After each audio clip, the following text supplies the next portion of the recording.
Hello, how are you all doing today? நீங்கள் எல்லோரும் எப்படி இருக்கிறீங்க? என் பேர் ஜலால். நம்ம எல்லாருமே இங்கிலீஷை நல்லா ஃப்ளூவெண்ட்டாக, ஸ்டைலிஷாக, அருமையாக, அழகாக, வித் குட் கமாண்டோட பேசணும் அப்படின்ட்டு ஆசைப்படுறோம் இல்லையா? அதுக்கு நிறைய ஸ்டெப்ஸ் இருக்குது. அந்த ஸ்டெப்ஸ் எல்லாம் you have to get over all the steps. You have to cross all the steps to become fluent in English. One of the major ஹேர்டில்ஸ்னால் தடைகள். டு கெட் ஓவர் அப்படின்னா தாண்டி வர்றது. அது என்னென்னா வெக்காபுலரி, அதாவது words. You have to have a lot of words in your memory. அதாவது நிறைய வேர்ட்ஸு நீங்கள் தெரிஞ்சு வச்சுக்கிறணும். அப்போ தான் நம்ம பேசும்போது அடுத்து அந்த வேர்டு எது அப்படின்ட்டு யோசித்து தடுமாறாமல் இருக்காமல் அந்த கரெக்டாக வேர்டை போட்டு, ஃபிட்டிங் வேர்டை போட்டு நீங்கள் உங்கள் எண்ணத்தை எக்ஸ்ப்ரெஸ் பண்ணுவீங்க. அப்போ உங்கள் இங்கிலீஷ் நல்லா இருக்கும். ஸோ வேர்ட்ஸு நிறையா தெரிஞ்சு வச்சுக்கிறணும். Your vocabulary bank has to be very strong அப்படின்னு சொல்லிக்கிறேன். Second most important point I want to tell you is the pronunciation. Pronunciationனா உச்சரிப்பு. இப்போ தமிழில் சொல்கிறோம், அவள் மிகவும் அழகானவள், அவள் மெல்ல மெல்ல நடந்து சென்றாள் அப்படின்னு சொல்கிறீங்க. அப்போ உச்சரிப்பு சரியில்லை. எல்லாரும் பார்த்தா சிரிப்பாங்க. அதனால் உச்சரிப்பை நீங்கள் கரெக்டாக சொல்லணும். இது ஒரு point. One more point in today's lesson, the focus of my today's lesson is to teach you certain words. அதில் the words, spelling of the words will be the same, but the meaning will be different depending on how you pronounce. அதாவது நீங்கள் எப்படி pronounce பண்ணுறீங்க அப்படிங்கிற பொறுத்து அந்த meaning டிஃப்ரெண்ட்டாக இருக்கும். இதுக்கு ஹெட்ரோனிம் அப்படின்ட்டு பேர். ஹெட்ரோ அப்படின்னா பலதரப்பட்ட அப்படின்னு அர்த்தம். நிம்னா அப்படின்னா பேர். So heteronym is a word having the same spelling but will have different meanings if you pronounce differently. அப்படி உள்ள வேர்ட்ஸ் அது கொஞ்சம் 6 வேர்ட்ஸ் பார்ப்போம். So this will build vocabulary for you and also I will teach you how to pronounce the word for different meanings அப்படிங்கிறதும் சொல்லி கொடுக்குறேன். Let's get started.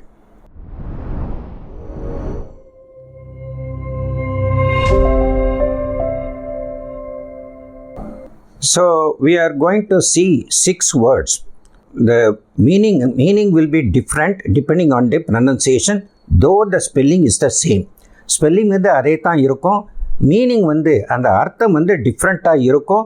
ப்ரொனன்சியேஷனை பொறுத்து அது டிஃப்ரெண்ட்டாக இருக்கும். அப்படி உள்ள வேர்ட்ஸு 6 வேர்ட்ஸ் இன்றைக்கி பார்ப்போம். First word is WIND. இதை 2 விதமாக ப்ரொனவுன்ஸ் பண்ணலாம். ஃபஸ்ட்டு WINDன்னு எல்லாருக்குமே தெரியும். விண்டுனா காற்று. அதாவது இந்த தமிழ்லையும் கொடுத்துருக்கேன், இண்டு டா கொடுத்துருக்கேன். விண்டுனா மூவிங் ஏர், அதாவது காற்று வீசுது இல்லையா, அதுதான் விண்டு. ஸோ ஒரு எக்ஸாம்பிள் சென்டென்ஸ் சொல்கிறேன். The wind blue strongly through the trees. மரங்கள் வழியாக காற்று பலமாக வீசியது. விண்டு ப்ளூ ஸ்ட்ராங்லி. ப்ளூனா வீசுறது அப்படின்னு அர்த்தம். விண்டு அப்படின்னு சொல்லணும். விண்டு. இது வேறு மாதிரி எப்படி ப்ரொனவுன்ஸ் பண்ணுறதுன்னா வைண்டு அப்படின்னு சொல்லலாம். அந்த தமிழ்லையும் கொடுத்துருக்கேன். வையன்னா இன்னன்னா இண்டு, வைண்டு அப்படின்ட்டு. ஸோ விண்டு அப்படிங்கிறதுக்கு அந்த ஐயை ஷார்ட்டாக ப்ரொனவுன்ஸ் பண்ணணும். வைண்டு அப்படிங்கிறதுக்கு அந்த ஐயை லாங்காக ப்ரொனவுன்ஸ் பண்ணணும். ஸோ வைண்டுனா அதாவது கெட்டுறது, ட்விஸ்ட் பண்ணுறது. ஒரு நூலை கெட்டுறது அப்படின்னா வைண்ட் த த்ரெட். அந்த பண்டிலில் த்ரெட்டை வைண்ட் பண்ணுங்க அப்படின்னு சொல்கிற மாதிரி. ஸோ ஒரு எக்ஸாம்பிள் சென்டென்ஸு பார்ப்போம். Please wind the wire around the spool. ஸ்பூலுனா ஒரு உருளை. அந்த நெசவு செய்கிறவங்களுக்கு தெரியும். அந்த ஸ்பூலில் அந்த இதை ஒயருன்னா த்ரெட்டு ஒயரு எல்லாம் ஒன்று தான். ஸோ அதை சுற்றணும். அந்த சுற்றணும், ட்விஸ்ட் பண்ணணும் அப்படிங்கிறதுக்கு இப்படி சொல்லலாம். வைண்ட் அப்படின்னு சொல்லணும். விண்ட் அப்படின்னா காற்று, வைண்ட் அப்படின்னா சுற்றுறது. இப்போ தெரிஞ்சுக்கிடுச்சா வித்தியாசம்? இப்போ செகண்ட் வேர்டை பார்ப்போம். அது WOUND. அது நிறைய பேருக்கு தெரியும். ஊண்டு அப்படின்ட்டு. ஊண்டுனா ஒரு காயம், ஒரு இன்ஜுரி, ஒரு புண்ணு அப்படின்னு சொல்லலாம். ஊண்டு அப்படின்ட்டு. தமிழ்லையும் அது கொடுத்துருக்கேன். ஊன்னா இன்ன எண்டு டா கொடுத்துருக்கேன். Wound. So injury. The soldier had a wound on his arm. சிப்பாயின் கையில் காயம் இருந்தது. ஸோ ஊண்டு அந்த இதுவும் ஊண்டு அப்படின்ட்டு இங்கிலீஷ்லேயும் கொடுத்துருக்கேன், ஊண்ட் அப்படின்னு சொல்கிறது. ஸோ இன்னொன்று வந்து வவுண்டு, ஒன்று வந்து ஊண்டு, இன்னொன்று வந்து வவுண்டு, வவுண்டு. அதாவது இந்த வைண்டினுடைய பாஸ்டன்ஸ் வந்து வவுண்டு பார்த்துக்கோங்க. ஒன்று வந்து ஊண்டுனா இன்ஜுரி, வவுண்டு அப்படின்னா அது வந்து சுற்றுறது அப்படின்னு அர்த்தம். அந்த வைண்டினுடைய பாஸ்டன்ஸ். இதுக்கு வந்து ஒரு எக்ஸாம்பிள் சென்டென்ஸு சொல்கிறேன். ஹீ வவுண்ட் த கிளாக், அவர் கடிகாரத்தை சுழற்றினார் அப்படின்ட்டு சொல்லலாம். அந்த கீ கொடுக்கறது இருக்கு இல்லையா, அதுக்கு வந்து wind the clock, he wound the clock பாஸ்டன்ஸ். ஸோ இப்படி 2 டிஃப்ரெண்ட் மீனிங்ஸ் இருக்குது. Next word is lead, LEAD, lead. லீடுனா என்னன்னா டு கைடு அப்படின்னு சொல்லலாம். கைடுனா வழி நடத்தி செல்லுதல். ஸோ லீடு, அந்த இதுவும் தமிழ்லையும் கொடுத்துருக்கேன், இங்கிலீஷ்லையும் கொடுத்துருக்கேன் எப்படி ப்ரொனவுன்ஸ் பண்ணுறதுன்ட்டு. ஸோ அதுக்கு மீனிங் வந்து initiative for others to follow. You take the initiative for others to follow. மற்றவங்க வந்து உங்களை ஃபாலோ பண்ணுறதுக்கு you take the initiative, that is called leading others அப்படின்ட்டு. She will lead the team through the project. அந்த project முழுவதும் வந்து அணியை நடத்தினார் அப்படின்ட்டு சொல்லலாம். ஷீ வழி நடத்துவார். He leads the parade. பரேடெல்லாம் அந்த NCC பரேடெல்லாம் நடக்கலையா, parade. So he leads the parade. அவர் தான் ஒரு லீடர் மாதிரி இருந்து லீட் பண்ணி கூப்பிட்டு போனார். ஸோ லீடுன்னு சொல்லலாம். Next pronunciation is LEAD, let. பார்த்துங்க எவ்வளோ வித்தியாசம் இருக்குது. Lead and let same spelling தான். ஸோ அந்த லெட்டு வந்து ஒரு மெட்டல், ஒரு உலோகம், அதாவது EM அப்படின்னு சொல்கிறோம்ல, அதுதான் lead. The old pipes were made of lead which is now considered hazardous. ஹெசார்டஸ்னா ஆபத்தாக இருக்குது. Old pipes made of lead. அந்த பைப்ஸ் வந்து எதனால் செய்யப்பட்டிருக்குன்னா ஈயத்தால் செய்யப்பட்டிருக்கிறது. இந்த சென்டென்ஸில் தே ஆர் கன்சிடர்ட் ஹெசார்டஸ். ஹெசார்டஸ்னா ஆபத்தாக அவங்க நினச்சாங்க அப்படின்ட்டு சொல்லலாம். So lead and led. Next word வந்து நிறைய பேர் இந்த வேர்டை commit mistakes in pronunciation. TEAR, tear. டியர்னா கண்ணில் விடுற கண்ணீர். So a drop of clear fluid from the eyes, அதுதான் டியர், கண்ணீர் அப்படிங்கிறதுக்கு. She wiped away the tear, அந்த டியரை வந்து தொடச்சாள் அப்படின்ட்டு. Second pronunciation is same spelling, pronunciation is different now.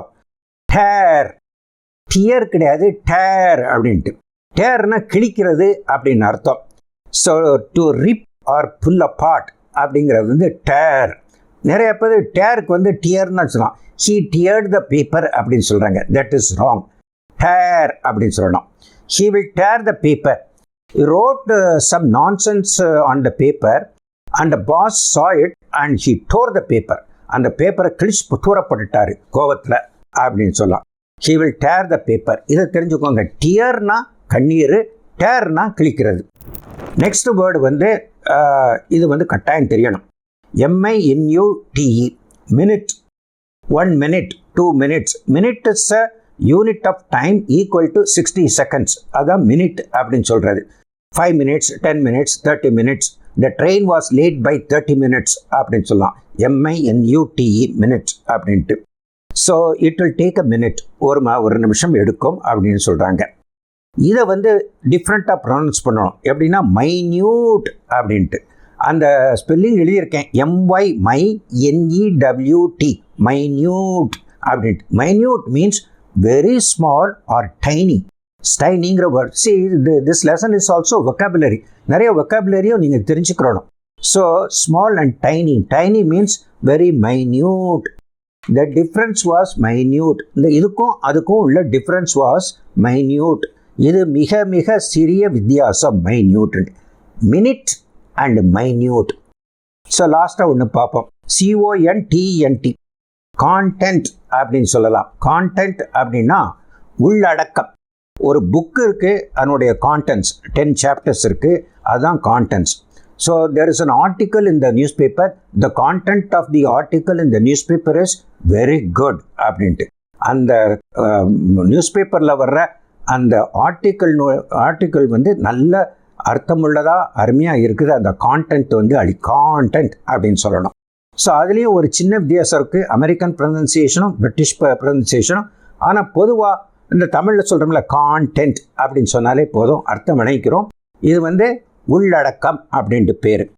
So the content of the article was interesting அப்படின்னு சொல்லலாம்.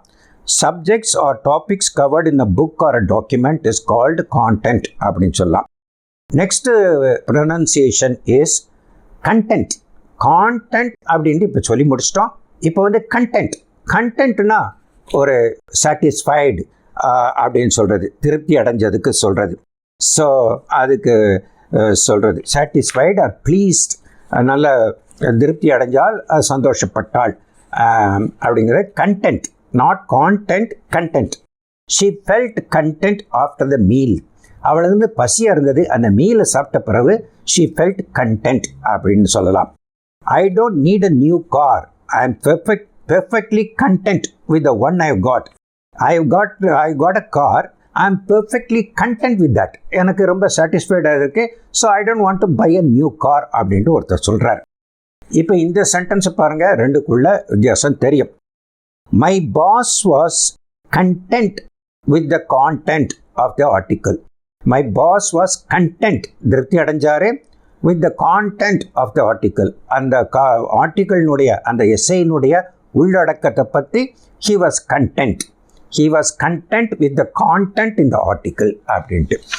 word having the same spelling but mean differently if you pronounce it differently அப்படிங்கிறதா இன்னைக்குள்ள lesson. so this lesson is useful for the purpose of improving your vocabulary and also to improve your pronunciation.